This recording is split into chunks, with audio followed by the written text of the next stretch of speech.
याच्यापेक्षा 26,000 नव्हे, याच्यापेक्षा दुपटीने या ठिकाणी तुमच्या मागे आम्ही राहू।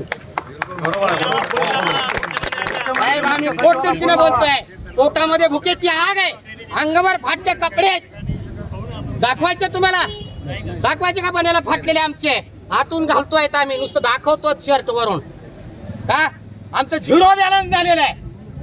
8 वर्ष झाले, 5 वर्ष झालं चालता येत नाही आम्हाला, जनावरांचं दूध काढून आम्ही विकतोय, भाजीपाला विकतोय, मग शेतमजुरी करतायत, कोणी वेल्डिंगच्या दुकानावर आहेत। आम्ही जर शिक्षक आहे म्हणलं तर समोरचा या ठिकाणी हसतोय, आम्हाला सुद्धा लाज वाटते, आम्हाला घर आहे का घर म्हणण्याची पाळी आलेली आहे। वॉचमॅन म्हणून काम करतायत, आज या ठिकाणी 131 दिवसाचं आंदोलन केलं होतं मुंबईला, 22 सर आहेत, वॉचमॅन म्हणून काम करतायत, लाज वाटायला पाहिजे शासनाला, आणि प्रतिनिधित्व करणारा सुद्धा लाज वाटायला पाहिजे।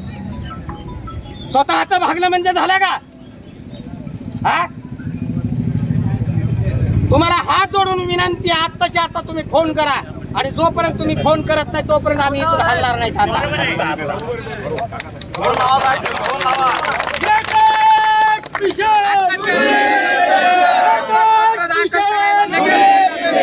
इथं बसले आहेत आमचे प्रतिनिधी सुद्धा, डॉक्टर बाबासाहेब आंबेडकर की संविधानाचा विजय झाला। मीच बोललेलो आहे, दरवेळेस बोलतो मी, होणार आहे तुमच्या शब्दाला।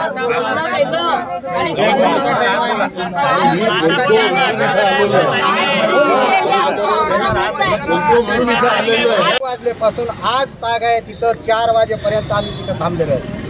मतदारसंघाचं प्रतिनिधित्व करत असताना फ्युचरमध्ये या ठिकाणी तुम्ही काय कुठं घडतंय हे तुमच्याकडे अलर्ट तुम्ही असलंच पाहिजे, कारण ज्या वेळेला आम्ही तिथं आंदोलनाला बसलेलो आहे, रिटायर आहेत, आज जवळजवळ आम्हाला काय पगारी असते ह्या सर्वांना माहिती आहे, तुम्हाला सुद्धा माहिती आहे आम्हाला काय पगार आहे, आणि ते पगार ज्या वेळेला होते आणि रिटायर ज्या वेळेला झालो त्यावेळेला दुसऱ्या महिन्यामध्ये आमचं 0 रिटायर खातं झालेलं आहे, आमचं बँक बॅलन्स।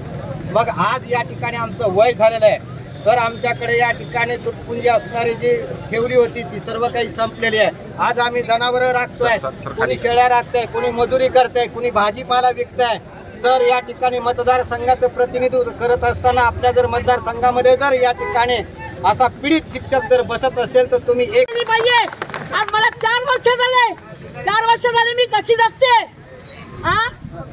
बोलले ना काय बोलू नका, सगळे येतात एसीच्या गाड्यांमध्ये बसतात, पुरून उचलले जातात, मला ते काही सांगू नका सर, आमचा आता कुणावरच विश्वास नाही। निवडून आल्यावर कशावर तुम्ही निवडून आल्यावर मला पेन्शन द्याल? राजस्थानमध्ये दिलं, ते राजस्थानचं सांगू नका, मला महाराष्ट्राचं सांगा। आम्ही एक साला आमदार खासदार तिथं मांडवा भेटायला येते, सिस्टम असते, तुम्ही चला माझ्यासोबत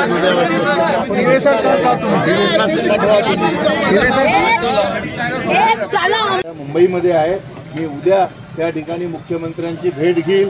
आपल्यापैकी कोणी कर्मचारी त्या ठिकाणी असतील तर माझ्यासोबत पाठवा की, आणि मुख्यमंत्र्यांना हा शब्द मी आठवण करून देईल की साहेब आपण हा शब्द दिलेला आहे, आपण सकारात्मक ॲफिडेव्हिट सुप्रीम कोर्टामध्ये दाखल करावं, आणि 2005 पूर्वीचे जे शिक्षक आमचे आहे त्या शिक्षकांना आपण निमसरकारी न समजता सरकारी कर्मचारी समजावं, आणि यांना जुनी पेन्शन तात्काळ मंजूर या ठिकाणी करावी, एवढी ग्वाही या प्रसंगी आपल्याला या ठिकाणी देतो।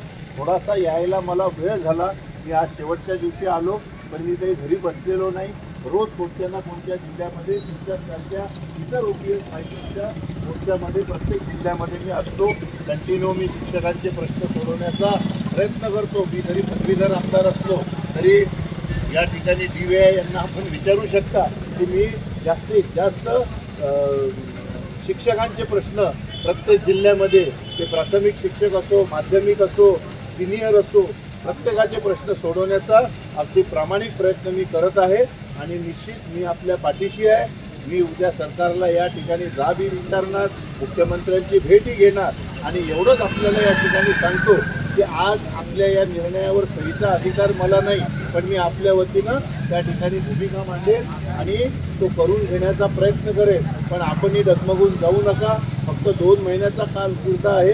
येणाऱ्या निवडणुकीमध्ये विधानसभेची निवडणूक होऊ घातलेली आहे. महाविकास आघाडीची सत्ता येणार आहे. आल्या आला आपला हा निर्णय निकाली काढेल एवढं या प्रसंगी आपल्याला सांगतो.